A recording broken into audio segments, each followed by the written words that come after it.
There is this almost cartoonish image that's just permanently lodged in our collective imagination whenever we try to picture early humans. Oh, yeah, definitely. Right? Like you have a handful of people wrapped in these poorly fitted furs, just, sprinting across a glacier. And they're always blindly hurling pointy sticks at a giant hairy elephant. Exactly. It's like the ultimate underdog fantasy. It really is. Chaotic, desperate, and entirely reliant on just brute force against this creature that outweighs them by, what, a factor of 50? But the moment you look at the actual archaeological record, I mean, the moment you actually look at the physical landscape of the Ice Age, that cartoon just completely shatters. Right. The reality is so much more complex. Because we are not looking at desperate people throwing sticks. We're looking at a prehistoric arena that is, honestly, a masterclass in strategy. It was an environment of pure leverage. I mean, it was a high-stakes existence where one miscalculation didn't just mean a hunting party went hungry. Oh, wow, right. Yeah, it meant an entire genetic lineage was just erased from the board. Okay, let's unpack this. Because to ancient humans, a mammoth wasn't just Ice Age scenery or a walking buffet. It was an ecosystem, a rival, and a terrifying test of strategy. Exactly. And, when you look at the source material we have for this deep dive, it's clear that the mammoth was the ultimate catalyst for human civilization.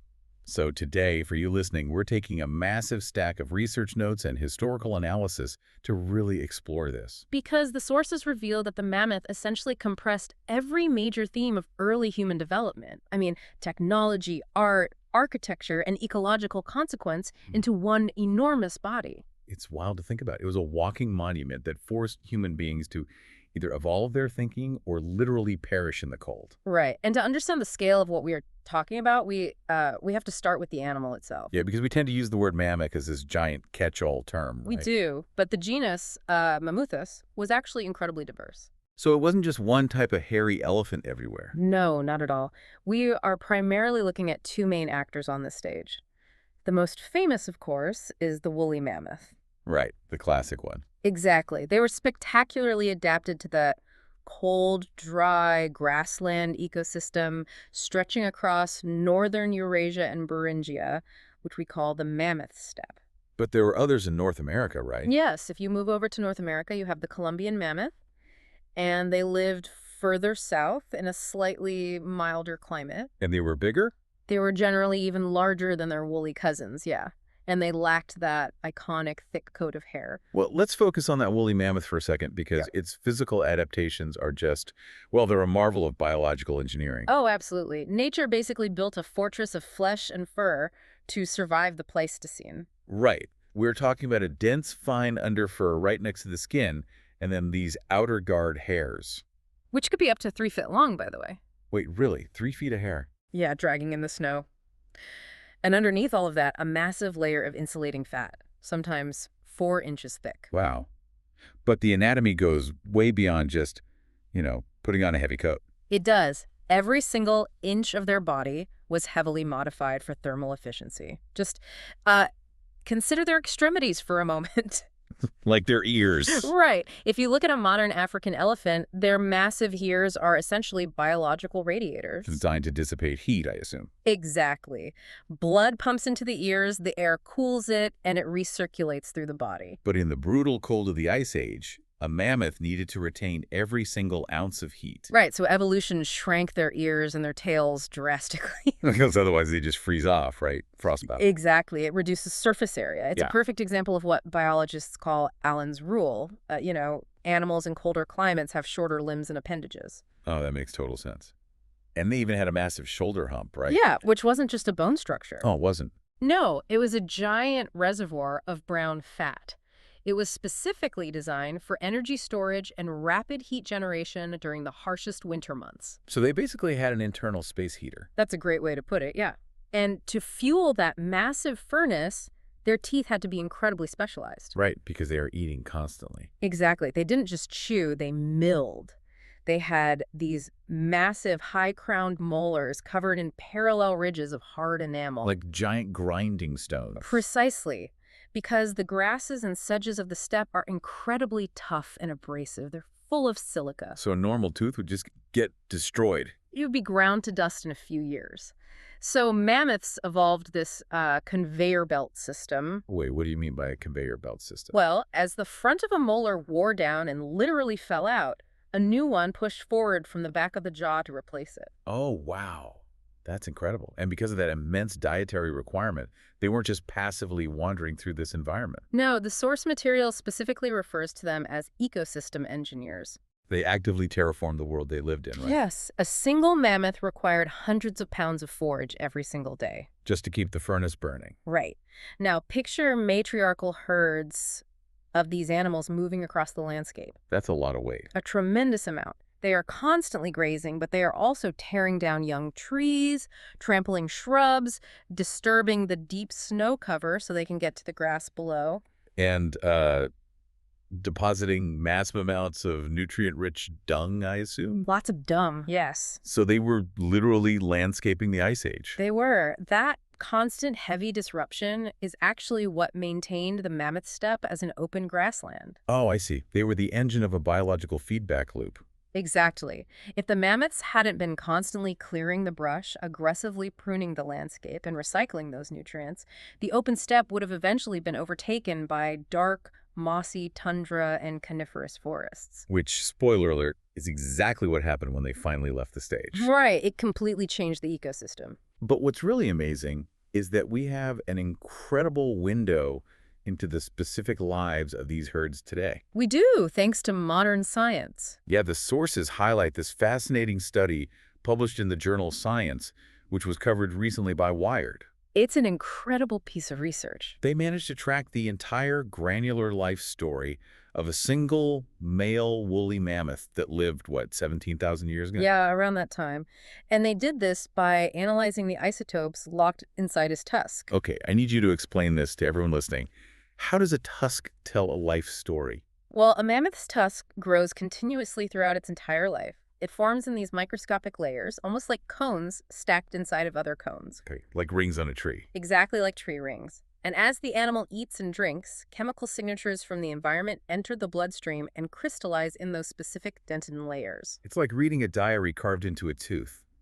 But how do you translate chemicals in a tusk into a map of where this animal walked? You look for specific markers like strontium isotopes. Santia. Yeah, the bedrock in different geographic regions has unique ratios of strontium. So it's like a regional fingerprint. Precisely. That bedrock breaks down into soil. The soil grows the plants. The mammoth eats the plants. And that specific regional signature is permanently locked into the tusk layer that was forming that exact week. Oh, wow. So by splitting a 5.5-foot tusk lengthwise and analyzing thousands of data points. The researchers essentially reconstructed a GPS log of his entire life. That is just mind-blowing. And they found that he was born in the lower Yukon Basin, right? Yes. He spent his early years moving in a relatively predictable, contained area. Which makes sense because he would have been with the maternal herd. Exactly. But then, at around age 15, the isotope signatures suddenly shift. What happened? They start to cover a massive, erratic geographic area all across Alaska. Oh, I get it. Because modern male elephants do the same thing, right? They do. They are pushed out of the matriarchal herd when they reach sexual maturity. They have to wander vast distances alone or in bachelor groups. So we are seeing that exact same social behavior perfectly mirrored 17,000 years ago. We are. And then, unfortunately, the final layers of the tusk tell a really grim story. Yeah, the sources get pretty intense here. Nitrogen isotopes spike. What does a spike in nitrogen mean? In biological terms, a sudden shift in nitrogen isotopes usually means an animal is metabolizing its own muscle tissue. Oh, so he's starving. Yes. The geographic movement drops to almost zero. He's starved to death in northern Alaska during late winter or early spring. Man. So if you're a tiny, fragile human listening to this, well, not the listener, but an ancient human, how do you even begin to comprehend an animal that dictates the shape of the grasslands? It's a huge question. Right. You are fragile, you are freezing cold, and your weapons are literally made of stone and wood.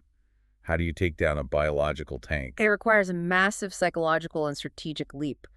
But the mammoth's immense biological needs were simultaneously its greatest vulnerability. Because they needed so much food. Right.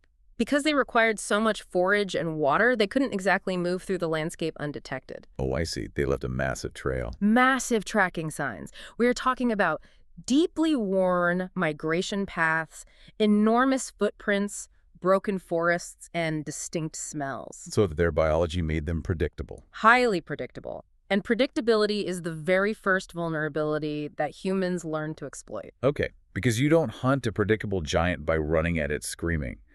That brings us to the actual mechanics of the trap. Strategy over strength. Exactly. Oh. You do not overpower a mammoth. No. The physical reality of close combat with a mammoth is a death sentence for a human. I mean, obviously, right? The thick hide, the dense layer of fat beneath it, sweeping tusks that can weigh hundreds of pounds each, and a trunk capable of throwing massive weight. It's like fighting a bulldozer. You simply cannot win a contest of kinetic energy against them. So what did humans do? They had to turn the landscape itself into the weapon, right? Exactly. They used natural bottlenecks. They looked for blind ravines or muddy riverbanks or areas with deep, soft sediment. Because of the weight of the animal? Right. Think about the foot loading.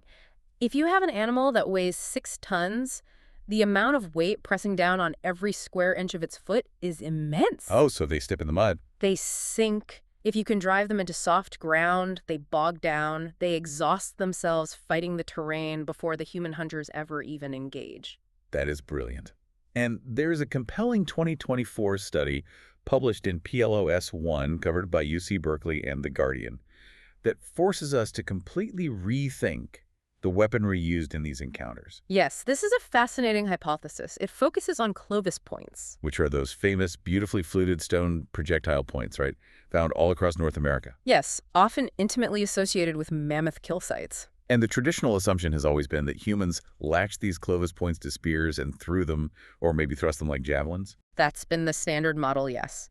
But this new study suggests a completely different biomechanical approach. The planted pike hypothesis. Right.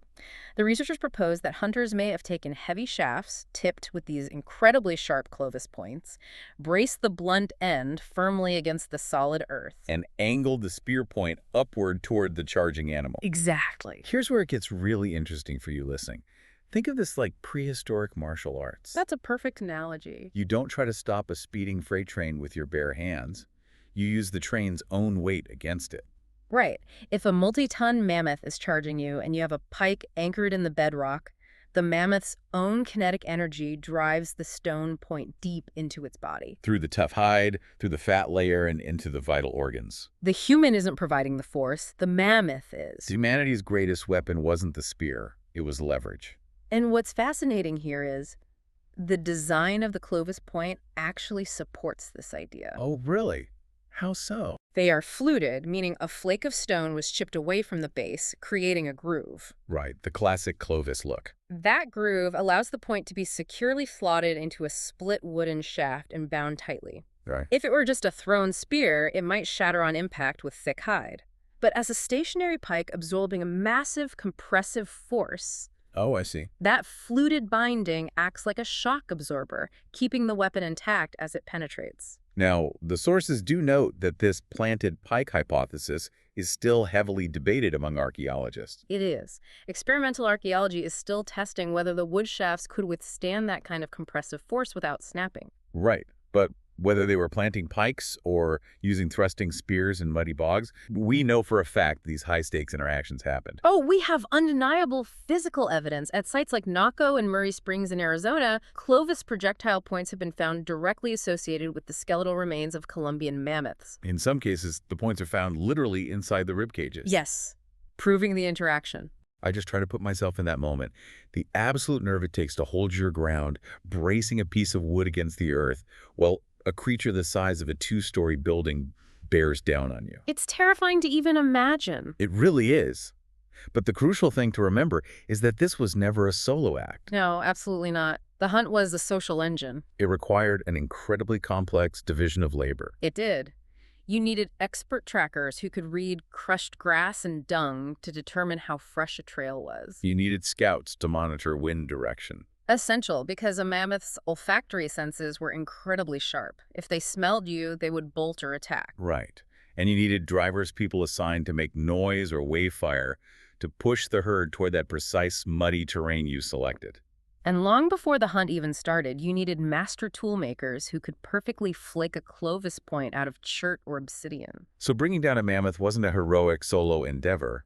It was a highly coordinated corporate operation. That's a great way to frame it. But once that giant actually falls to the ground, the hard work has actually just begun. The hunt was the spectacle. But what happens next is where human culture truly takes shape. Yes, the moment that animal's heart stops, the clock starts ticking. Because a dead mammoth is a massive, perishable, and highly dangerous problem. Exactly. It's essentially a multi-ton biological beacon for every apex predator on the steppe. Oh, right. The smell of blood. You have dire wolves, short-faced bears that stood 11 feet tall on their hind legs, saber-toothed cats. 11 feet tall. That is nightmare fuel. It was a very dangerous neighborhood, and all these predators and massive scavenging birds are picking up the scent on the wind. So the human hunting party has to immediately establish a defensive perimeter. While simultaneously trying to break down an animal that feels like it's made of concrete. And you have to secure this mountain of meat Yeah. before the wolves arrive. But they aren't just after the meat, right? No, they are desperately after the dense calories that make high-latitude survival possible. The meat is important, but in an Ice Age environment, the fat is the true prize. The fat is the currency of survival. It really is. There is a physiological condition often called rabbit starvation or protein poisoning. Okay, I've heard of this. If humans consume only lean meat in a freezing environment, their bodies spend more energy digesting the protein than they extract from it. Oh, wow. Yeah, without fat or carbohydrates, you can eat pounds of lean meat a day and still literally starve to death. So mammoths, with their massive subcutaneous fat layers, were just a concentrated, high-yield energy source. Crucial for survival. The source has mentioned a controversial site in New Mexico that points to just how vital this fat extraction was. Yes, that site is very interesting. It suggests early humans were actively processing mammoth bones and rendering fat over fires much earlier than the standard models of North American settlement usually propose. Now, the sources note the timeline of that specific New Mexico site is heavily debated by the archaeological community. It is debated, yes. But the fundamental mechanics of megafauna processing it highlights are undeniable. You cannot waste an ounce. The processing of a mammoth was an act of total, exhaustive acquisition. They weren't just taking the backstraps and leaving the rest for the scavengers. They were dismantling an entire hardware store. Right. They took the massive hides to create heavy-duty shelter coverings. They harvested the long bones for structural materials. The ivory tusks became specialized tools and weapons. The long, tough sinews from the muscles were dried and processed into incredibly strong cordage and bindings. Even the organs and marrow were utilized. They cracked open the dense leg bones to extract the high-fat marrow inside. They used everything. Here's a detail that completely changed how I visualize the Ice Age. In a treeless steppe environment where wood is incredibly scarce, how do you keep a fire burning hot enough to survive the night or render fat? You use the mammoth itself. They burn the bones? Fresh, greasy mammoth bone is highly combustible. The marrow and the residual fat act essentially like the wax of a candle, and the porous structure of the bone acts like the wick. The mammoth was heating them twice.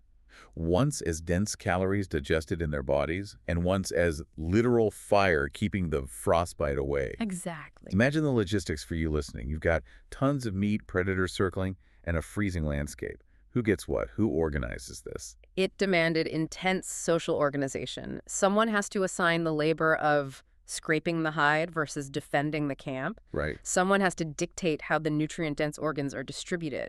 You have to preserve this massive windfall. By freezing it, drying it in the wind, smoking it over those bonfires, right? Just to beat the clock against rot. This is where social hierarchy is born.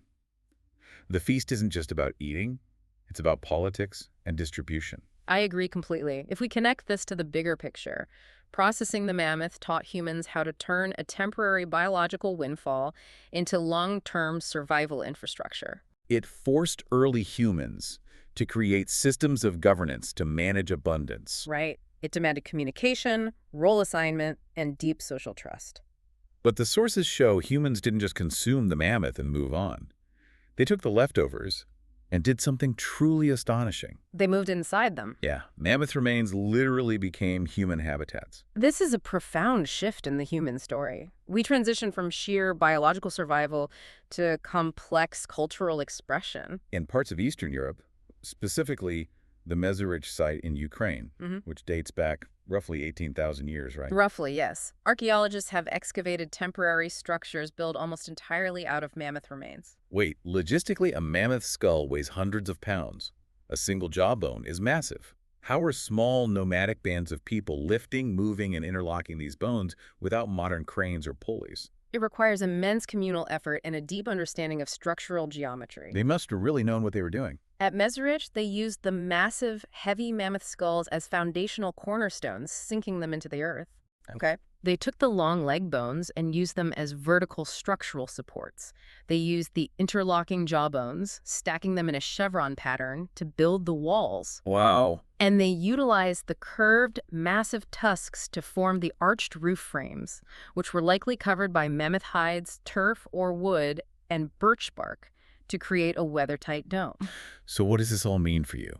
It means humanity took the very monster they feared out in the cold and turned its ribs into a living room. It really is an audacious flex of human ingenuity. It's like building your house out of a deactivated hurricane. Building a house out of mammoth bones is practical in a treeless landscape, yes, but the psychological impact cannot be overstated. You are sleeping inside the skeleton of the apex herbivore of your world.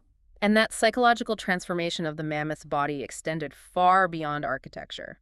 Mammoth ivory became the premier medium for the earliest forms of figurative art and complex musical instruments. The Swabian Jura caves in Germany are a perfect example of this, right?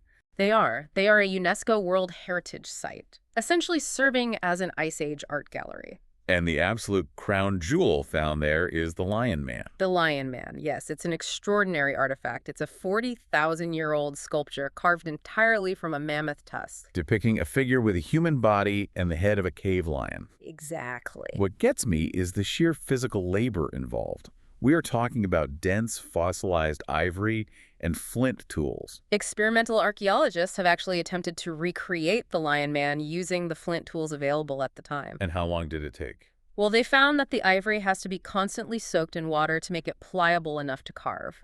The process requires scoring, snapping, scraping, and polishing. It takes over 400 hours of continuous, skilled labor just to produce this one single artifact. Wait, 400 hours? Yes. Which means someone in that community was sitting by a fire for weeks, perhaps months, meticulously carving this figure. And while they were doing that, the rest of the community had to support them. Right. They had to provide them with food, warmth, and protection. That community was dedicating incredibly precious, hard-won calories, not to hunting, not to making weapons, but to symbolism, to art. What's fascinating here is, this raises an important question.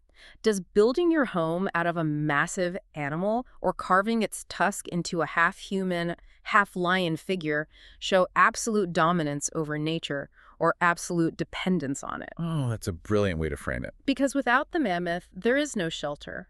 There is no fire on the open steppe. There is no medium for this art. They were entirely reliant on the giant's body to express their own emerging humanity. It's a beautiful razor-thin tension. They dominated the individual animal through leverage and strategy, but their entire culture was dependent on the existence of the species. Exactly. But this delicate balance of dominance and dependence eventually tipped, and the giant that seemed infinite suddenly wasn't there anymore. The extinction of the mammoth is one of the most intensely scrutinized and debated topics in all of paleontology. And the sources make a critical point. There is no single, simple villain in this narrative. Right. It was an ecological perfect storm. The primary undeniable driver was massive planetary climate change at the end of the Pleistocene epoch. The world began to warm, and the glaciers began to retreat. And that vast, cold, dry mammoth steppe, the environment the mammoths actively engineered, started to rebel against them. The environment completely shifted its botanical profile, didn't it? It did. The open, dry grasslands transitioned into a wetter, warmer, shrub-dominated tundra. And for a mammoth, this is catastrophic. Because their conveyor belt teeth were designed for abrasive grasses, not woody shrubs. Plus, the physical ground beneath them changed.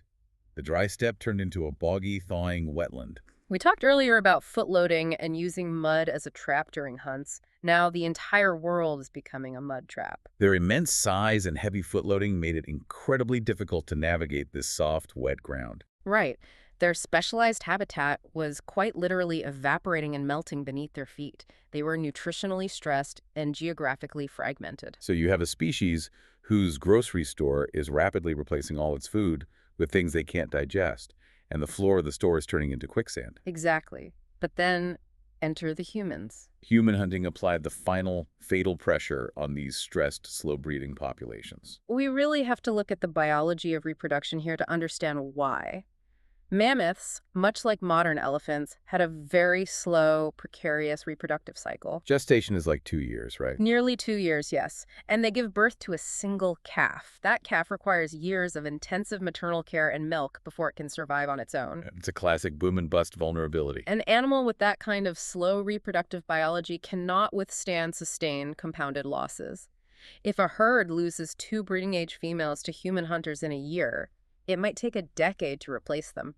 When a population is already fragmented and starving due to a shrinking habitat, even a modest, persistent amount of apex predation by humans can push the mathematical replacement rate past the point of no return. They didn't all vanish at the exact same moment, though. No. As the continents warmed, some populations got stranded on isolated islands as sea levels rose. Like Wrangel Island. Yes, Wrangel Island in the Arctic Ocean.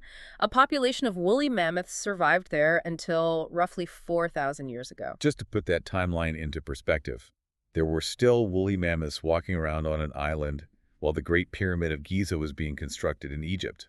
It's an amazing fact. But isolation is a double-edged sword. It protected them from human hunters for a time, but it also led to severe inbreeding and eventual collapse. When you read the sources, they maintain a very strict, careful impartiality on the morality of this extinction. We cannot strictly blame humans, nor can we absolve them. It was a combination of an evaporating world and an emerging apex predator. It's easy for us to sit here with our modern supermarkets and judge ancient hunters for pushing a species over the edge. But if your family is freezing, are you thinking about biodiversity, or are you thinking about tomorrow? The ethics of prehistoric survival are brutally pragmatic. But the fascinating thing is that while the living, breathing mammoth vanished from the earth, its story did not end.